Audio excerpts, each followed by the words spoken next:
Okay, here I am again. This is Dublin, Ireland. I don't even remember what day this was, but it was amazing. I saw some amazing things, but more importantly, on this video, I saw some amazing people. You're gonna watch this video, see some great sights, learn a little bit, but then I want you to go back and focus on the people that somehow made their ways to my videos, my pictures, and how awesome they are. Here we have Trinity College. It was founded in 1592, making it really, really old and historically great in a big historic part of Dublin and Ireland. It's a pretty liberal school, and we happened to just stumble upon it. It's pretty big. You can stumble upon it just walking around. And we happened to find, I think, a wedding or a meeting of some sort, and we were just really excited to be a part of it. As we were walking around earlier today, we discovered Trinity College, and the oldest college ever in the history of colleges. Then we discovered Shakespeare in the park, kind of like how they have in Austin. So now that's what we're in the queue for. We're waiting for the 12th night, or how you'll have it, or something like that, or that you will. Should be a good show. A continuation of Trinity College, but more importantly, people watching. Again, girl on cell phone.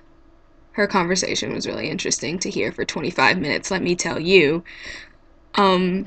Also, there is another lady coming. That building supposedly had a bathroom. It did not. The signs lied.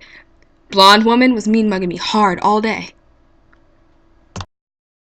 Things from here on out get kind of gloomy as I tell you about my time in prison. We are Ireland, Dublin, day 1.5. Have we slept? Don't ask. We are at the famous prison. I don't know how to pronounce the name at all.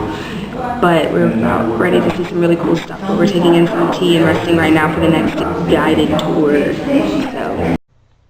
This former prison-made museum has a history about as interesting as a prison history can be.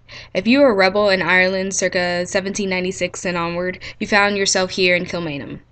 The conditions were pretty horrible, and there were cramped cells, and even children were subject to this abuse. I think the youngest person documented was 7 years old. That's crazy. And Joseph Plunkett, who's one of the leaders of the Easter Rising, if you don't know what that is, Google. He was married in this jail only hours before he was to be executed. That is stone cold crazy.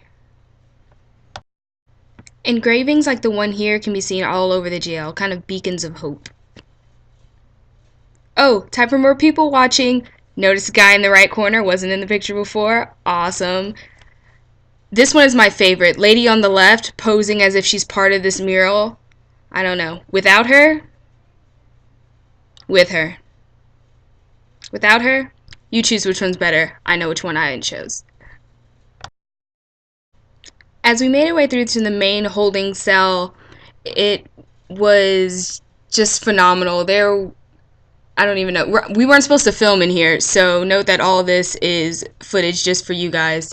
And I just wanted everybody to be able to see the conditions that these people lived in, and just imagine being locked in here for years at a time for doing nothing, and there's 15 other people in your cell and there's no privacy. And after this tour's like an hour, I really did feel like I was part of that prison. It was the scariest thing ever because you're really confined in there. And if this scenery looks familiar, you might have seen it in an old YouTube video or The Italian Job. Also in here, we got to see into Grace Gifford's cell, which she was the wife of Joseph Plunkett, who was executed. And I call that pose peace in solitude confinement. Out in the courtyard, things got a little better, but it was still gloomy outside, and prisoners were allowed some courtyard time. But this is also where a lot of executions took place, and they used to be live executions until about 1800s, where the 1820s, where they didn't do live executions anymore, and they were more private executions. Segue. We found this cute little bistro called the Lemon, where I found out that I can have the best crepes in the world.